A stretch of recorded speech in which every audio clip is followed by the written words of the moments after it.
Hey, we connected. Future generations. It's Friday, TGIF. Holy cow. It's like the end of our vacation, and it's kind of bittersweet because I do love the office and I do love working.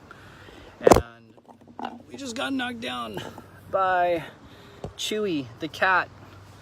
This little cat, he's hanging out with me. He's Victoria's old kitty that her parents are trying to pawn off on us. He actually looks like our kitties, Maya and Marshmallow at home. Look like he could be their brother.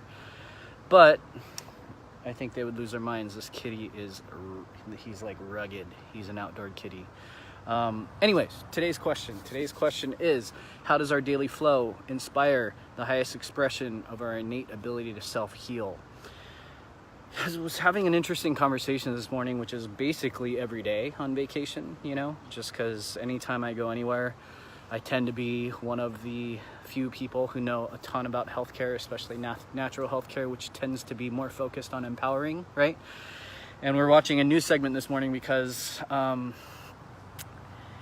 it just talked about food, right? And there's this whole, paleo movement, and now there's a keto movement.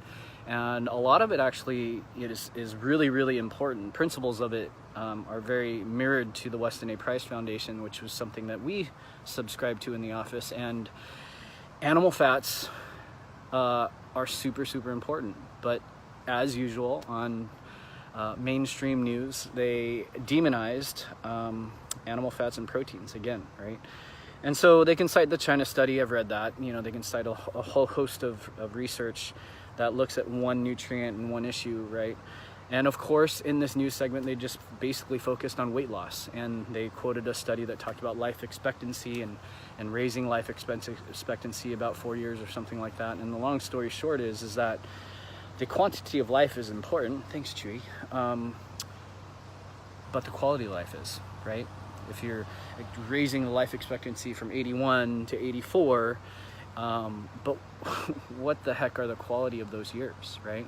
And nobody really tends to ask those types of questions. And so the reason that relates to what we're talking about here is what, the little caption below the question on this post is, one of the most important things a healthcare provider can do is not just look at what's the one thing I can do for this person right now to fix whatever problem or symptom it is in the immediacy, right? We're so focused on the quick fix, right? The magic bullet.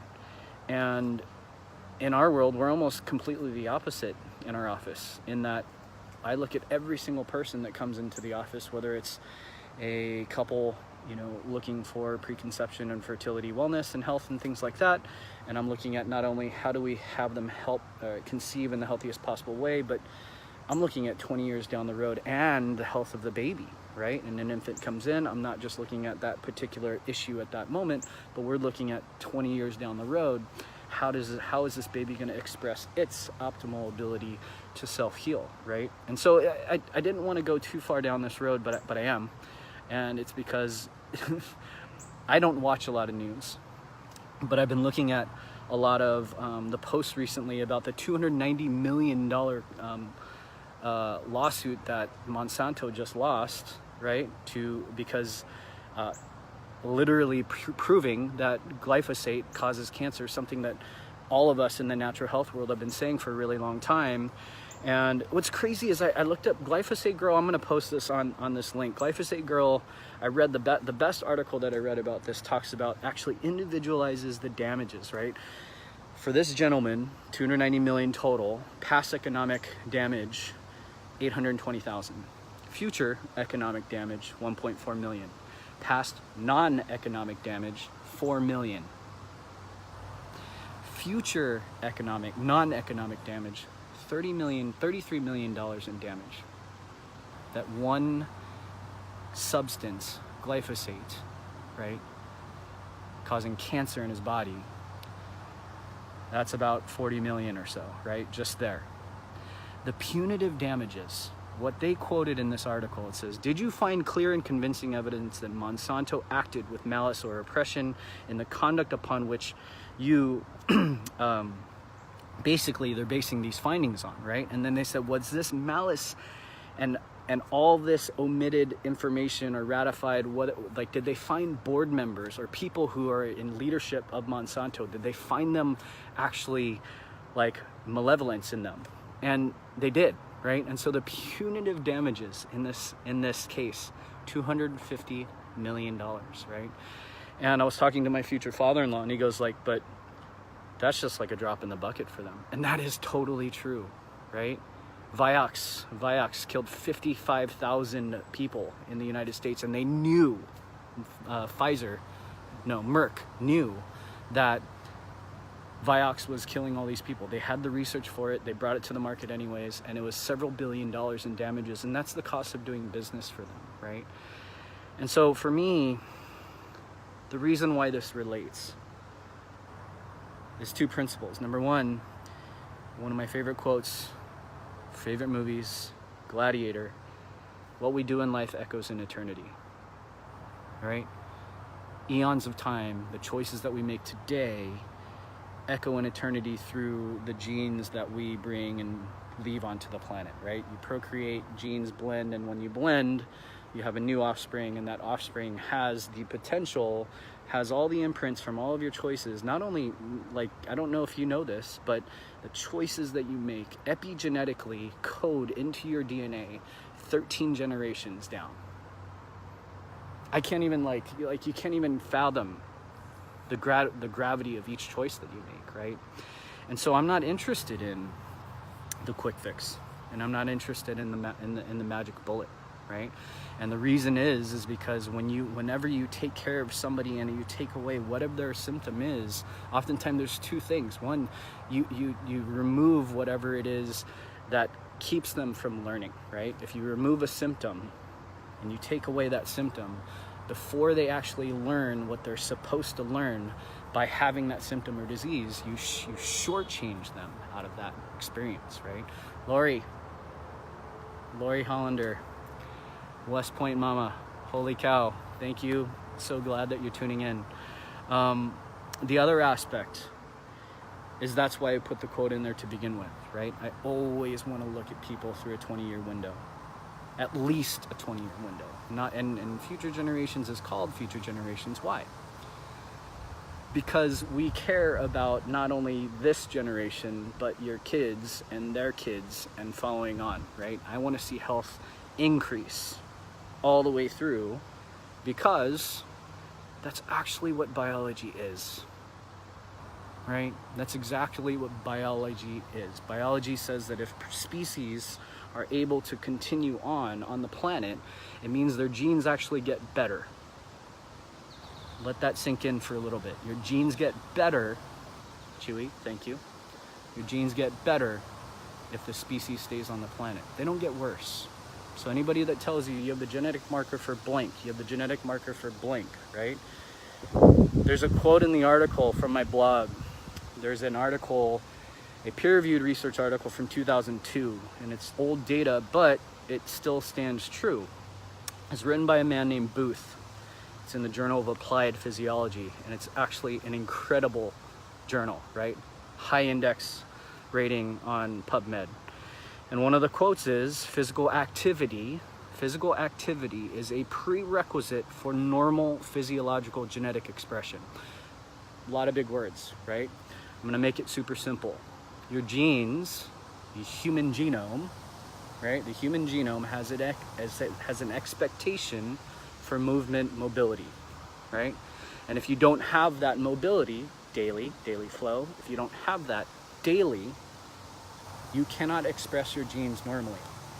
And so I don't know if you guys have heard this about epigenetics. This is a little higher level stuff, but genes, a single gene, a single nucleotide can be read in one of 30,000 ways. One of 30,000 ways. And what turns genes on and off? Environment. Choices. Every time. Genes, the gene theory, or the central dogma, they actually call it a dogma. It's not actually proven to be valid and true 100%, and I never say that it's wrong. It says that your DNA is the potential for the rest of your life. So you're born and you're coded, actually not even conceived, there's actually thought that once you're conceived, that the genes are actually, your whole life is planned out based on your genetic potential, right? And the central dogma, Francis Crick and can't remember the other dude right now, but basically they said that the genes are your potential for life. And so they tried to map through the Human Genome Project the entire genome, because they thought that gene, disease, drug. In our world, we're finding something different. I don't care if you're in the nutritional world, I don't care if you're in the chiropractic world, I don't care if you're in the functional medicine world, naturopathy, acupuncture, etc., etc. What we're actually knowing with 100% certainty at this stage is that epigenetics rules the day. Epi means above, right? Epigenetics means control above the gene. And the things that turn on and off genes are your environment, your choices. Every day, all day, there's no way around it. The best part about this, and the scariest part for some people, is that it's actually about responsibility. One of my most favorite quotes that my mentor, Dr. Michael Flynn, used to kind of dig into us is a quote by Winston Churchill, and it's called, and it goes, "The price of greatness is responsibility." Right? That's something that's super, super important. And so when we get into this, it's common versus normal, and you're going to hear this from us. We're going to be a lot more vocal, and we're going to be a lot more live in this social media world, which is extremely uncomfortable for me. But the whole point of this is that there's a couple lessons in this. Number one is change your goal, right? I think we shoot too low in that we look for weight loss, so we look for just like having a little bit less pain, or we look for, getting a little bit of that aching back a little bit gone, right? Or I just want to be a little bit more flexible. And when we put the question in here as inspire the highest expression of your innate ability to self-heal, that's super important. Super important because we don't know at this stage, I believe that we don't know what normal physiology truly looks like anymore, right? Common today is treating illness, is a healthcare system that is treating illness and managing conditions and disease, which some people call it healthcare. A lot of us in the natural health world call this conventional medical system sick care, right? The other aspect is actually normal genetic expression, right? It's actually optimal innate self-healing, right?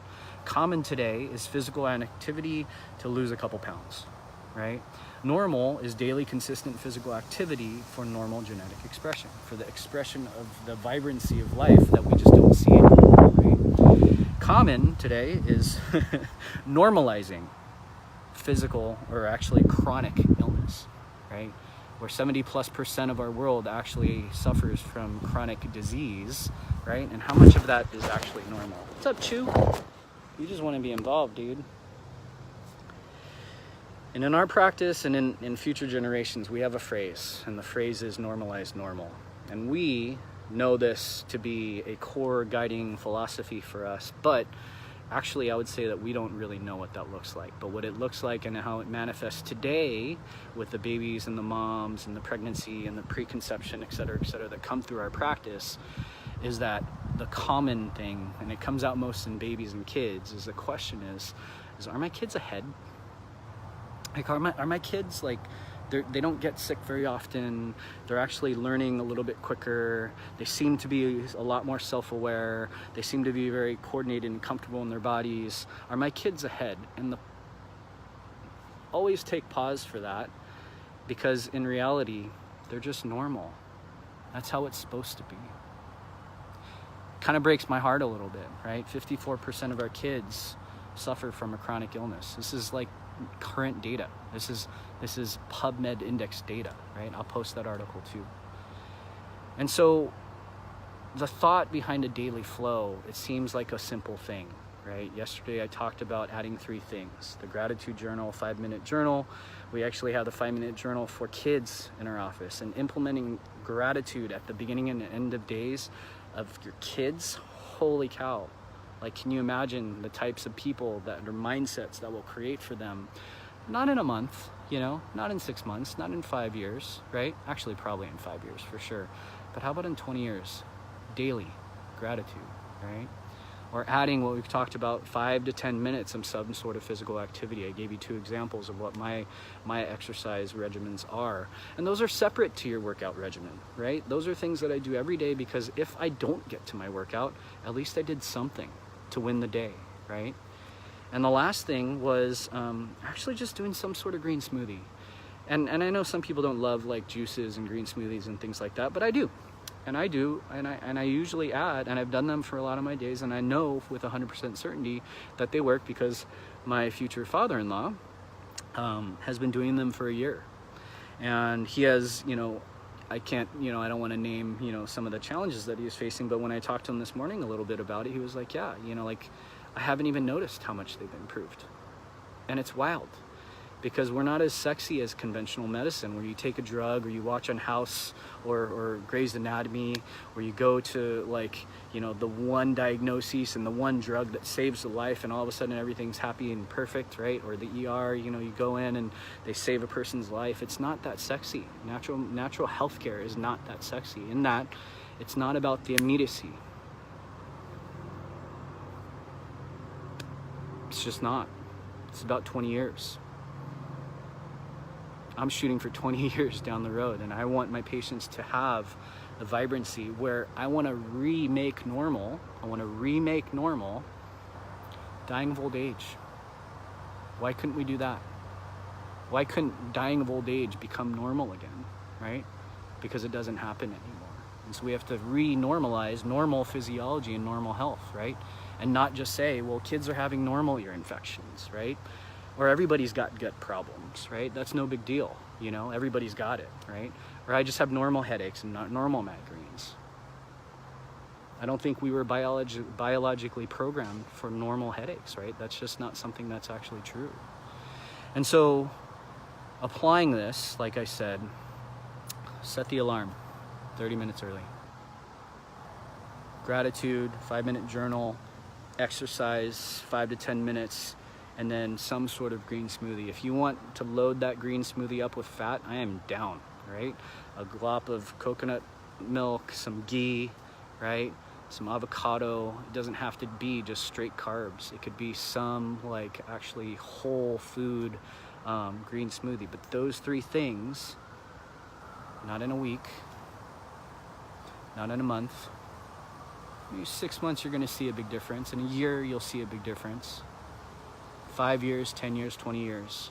My goal is to actually, 1, prevent, self-heal through chronic conditions, but on the opposite end, 100%, it's about the expression of your vibrancy. It's the expression of your innate intelligence. It's the expression of that God-given potential, right? And so next month, our theme is gonna be chiropractic. It's gonna be chiropractic, the original quacks.